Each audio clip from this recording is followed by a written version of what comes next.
So I've got a relatively simple little job to do here. So on BMW, I've obviously got disc brakes on the rear because it's a lovely bike. I'll be replacing these because they are pretty dish and they're pretty warped as well. But another problem which I discovered when I was trying to change the brake fluid, when I came to bleed the rear brake caliper, if you have a look on here, this is the rear brake caliper bleed nipple. And as you can see, it's not there, it's gone, it's completely snapped. So that is a job I'm just going to do now. So in amongst other things, I'm going to take off this bleed nipple holder, stick a new one on there, nice and easy. I'll actually have to look up what I'm going to torque it to as well, because I don't want to be rounding that off. It looks quite important.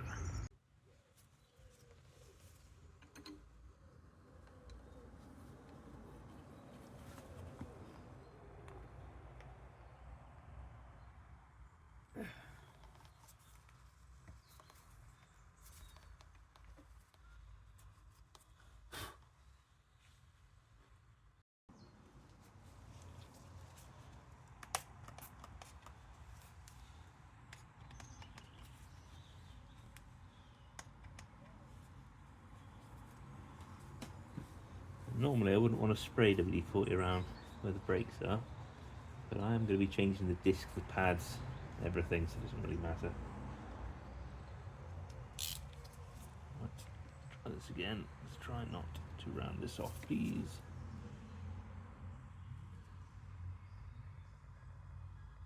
God, Jesus Christ.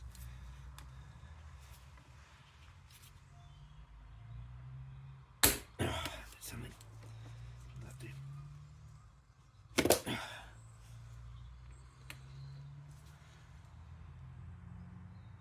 Nothing good. That's interesting.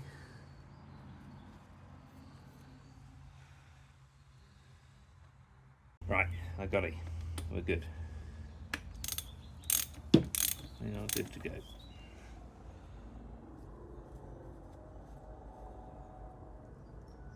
Problem I was facing here, you probably can't see it from there, but essentially where this sits, it sits into a little bit of a crevice there. I can't quite get a ring spanner all the way around, but there we go, that's him off now. That fluid doesn't look amazing there, I'll be honest. That's okay, because we've got a brand spanking new bit here.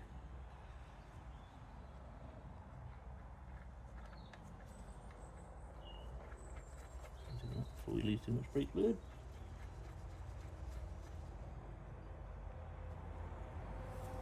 I don't want to lose too much brake fluid because it's very corrosive. Even more so than petrol, so if you start getting brake fluid everywhere, you can start stripping paint. That's exactly what you don't want to do. Okay, that's not so bad. Right, let's go see what torque settings I need to be at, because I don't want to round that really. Right, to the trusty Haynes manual. So where are we? Brakes, 6. Torque settings. Okay, there we go. It doesn't have anything. That's good. Very, very useful.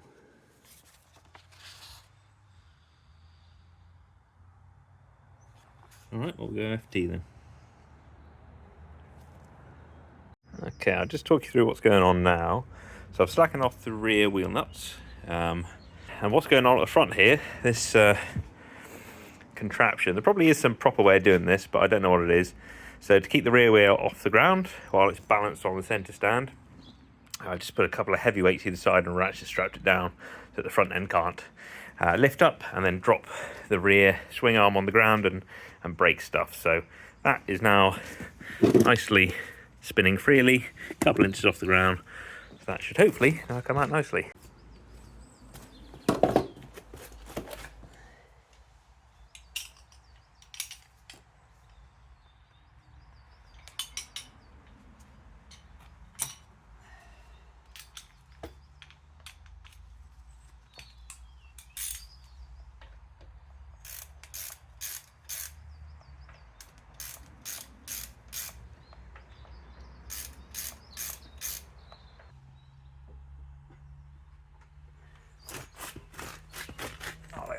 Perfect.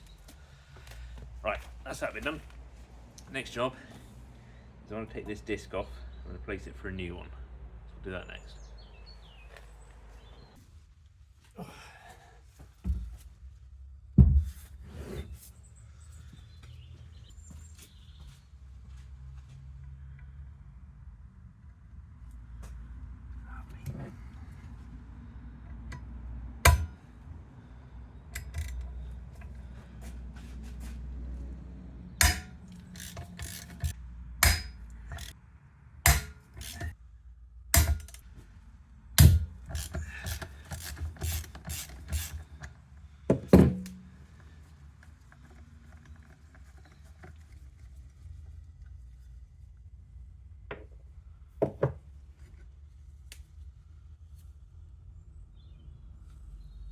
Job.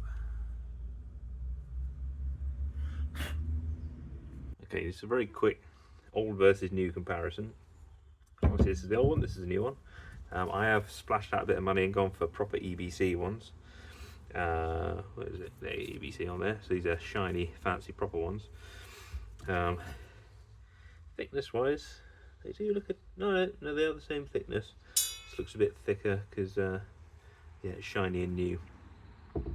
So the main difference, what you can probably see by this, is obviously it's ridged all the way around. So I don't know how easy that is to see on the camera, but it's got a quite deep dish on there, so I can touch that with my fingernail and there, and the same on the other side. But that's not actually the reason why I'm changing them. The reason why I'm changing them is because when it was last in for a new tyre, chap said to me it's not going to fail the MOT inspection on this, but it will do soon. That's because this one is a little bit warped, so it's had a fair innings. It's been on there probably since it was new, so 50,000 miles or so. If I place it on something flat, I can wobble it because it is not flat, it's a little bit warped. Again, probably hard to see on camera, but you can hear that. Whereas the new one, completely solid because it's dead flat. And that means that when I'm riding along and I'm pressing on the brakes, it's not going to jolt and jerk as much as this one does. So yes, definitely needs changing. So I'll stick the new one back on now. Okay, I've just been having a bit of a look in the trusty Haynes manual. I was a little bit surprised that these, the ones I took out, looked like they had locking compounds with some thread lock on them. Generally speaking, as a rule, if you're going to torque something, you don't also thread lock it, in my experience. But on this occasion, I was wrong, because these are indeed, they both use thread lock and their torque. So this is the thread lock I'm going to use, some old Loctite stuff, and I'm going to torque it down to 21 Newton meters in a diagonal pattern, so I don't warp the new disc when I stick it back on. Right, the new disc, let's hope it actually fits. That'd be funny, wouldn't it? It looks pretty good to me. I'm keen on there.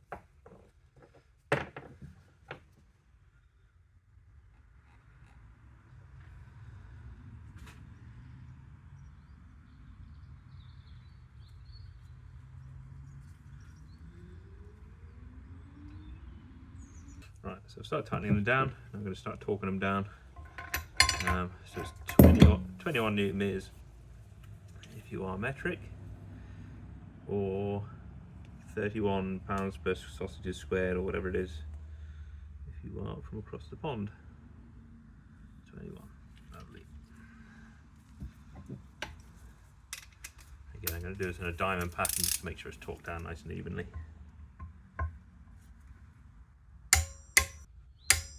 2, 3, 4, 5. Cool, that's nicely tightened up. Stick it back on the bike.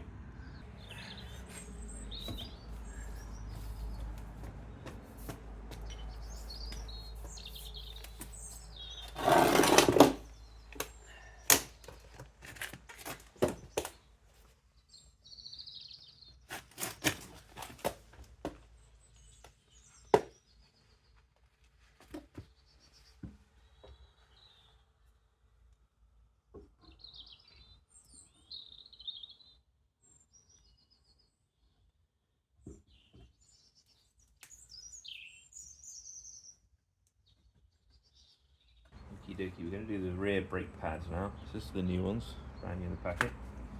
That was tied up out of the way for safety, but we don't need that anymore. So these are a bit weird, they're not like any pads I've seen before.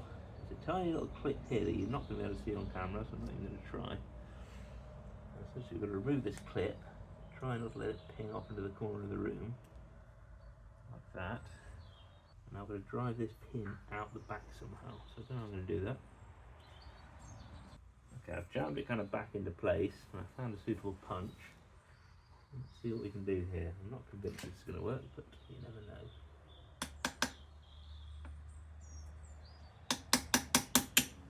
It did move there. There we go. He's gone now. So that's that pin. More or less out.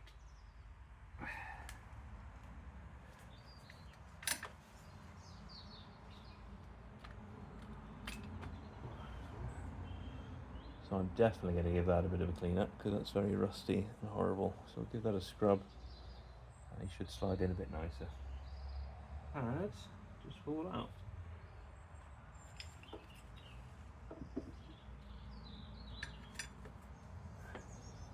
Again, these aren't bad at all really, to be honest. I don't know if you can see that, but they've got plenty of meat left on them. However, as I am putting a new disc on, put new pads on. Alright, give the pin a bit of a clean up. And now I'm going to stick it all back together. So a little bit of this copper grease, just to stop them binding and sticking. And be very careful with this stuff, and you don't want to get any on the face of the pad.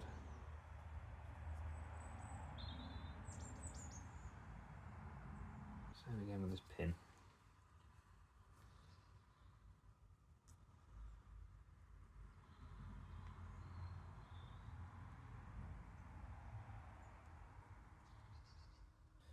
Okie dokie, you join me probably about 45 minutes later on. I had to turn the camera off because I was getting a little bit emotional there. This bloody caliper would not go back on, and it's entirely my fault. I hadn't fitted the pads quite right in the caliper. They fit a certain way, and only one way, but they are back in now. So all that's left for me to do now is put the caliper bolts back on, torque them up, get somebody to stand on the brake, torque that up, bleed it through because I've put a new bleed nipple on, and then we'll be done. So I'll do that now. Okay, we're up to 40 Newton meters on these because they really don't want to fall off. So that's, I don't know, 87 cats for ironing board squared. See you people across the pond.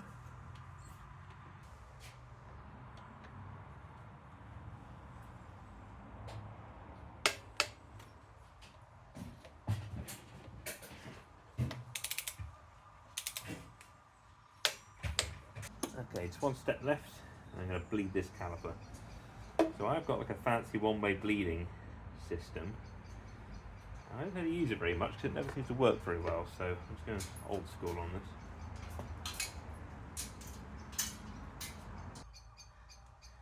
The fluid actually looks quite dark, so I think I'm going to change the fluid while I'm here. It won't take me too long. I'm just going to squirt some in there, keep pushing it through until I've got nice clear fluid coming out. Okay, just for reference, that's the fluid I've just taken out of the reservoir. And that's the lovely fresh new stuff I'm putting back in. So the old stuff wasn't horrendous, but it definitely was looking a bit dark. So it's good to change it, put lovely fresh stuff in.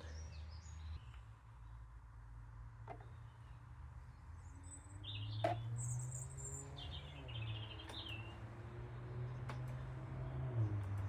nice and firm. That's pretty much done. Okie dokie, that was a good afternoon's work there. So I'd replaced the air filter. I was going to film it, but by the time I took the seat off and looked at it, it was literally a 2-minute job, so I didn't bother. But I did the air filter. We put a new rear brake disc on, new pads, and a new bleed nipple and everything like that, and bled it all through, put new fluid in. So that's all ready to rock and roll. Yeah, very happy with that. That's pretty much all the jobs I want to do this year. I also put new oil in it. That's all done. Put a new panel on it, this one here. And that got resprayed because they had a chunk of paint missing. So yeah, just need the weather to be less crap now. We can go out and do some riding. But yes, thank you very much for watching.